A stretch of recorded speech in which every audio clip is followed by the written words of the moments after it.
গোসাইগাঁও সমষ্টিত আমি মুখ্যমন্ত্ৰীৰ মহিলা উদ্যমিতা আঁচনিৰ জৰিয়তে 14,018 গৰাকী আই মাতৃক আমি 10,000 টকাৰ চেক বিতৰণ কৰিছোঁ। আমাৰ মাননীয় মুখ্যমন্ত্ৰী ডাঙৰীয়াৰ এখন অভিলাষী আঁচনি আছিল যে মহিলা সবলীকৰণৰ কাৰণে প্ৰতিগৰাকী আত্মসহায়ক গোটৰ আই মাতৃক 10,000 টকাকৈ দিয়াৰ আঁচনি। এই মহিলা উদ্যমিতা আঁচনিৰ জৰিয়তে ইতিমধ্যে অসমত প্ৰায় 40 লাখ মহিলাক এই আঁচনিৰ জৰিয়তে সামৰি উলিওৱাৰ পৰিকল্পনাই কাম আৰম্ভ কৰিছিল।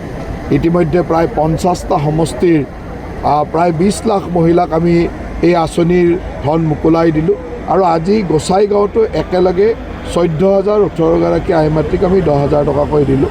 আমি আশা ৰাখোঁ যে মুখ্যমন্ত্ৰী ডাঙৰীয়াৰ এই আঁচনিৰ জৰিয়তে সকলো আই মাতৃ অৰ্থনৈতিক দিশত সবল হ'ব আৰু তেখেতসকলে নিজৰ ব্যৱসায়সমূহ আগবঢ়াই লৈ যাবলৈ সক্ষম হ'ব।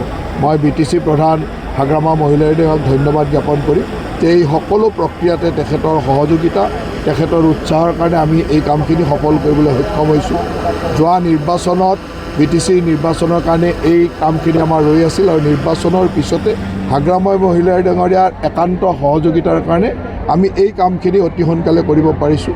যোৱা 5 তাৰিখে আমি তামোলপুৰত আৰম্ভ কৰিলোঁ, আজি গোসাইগাঁৱত দিলোঁ আৰু অহা 17 তাৰিখে আমি দতমাত দিম।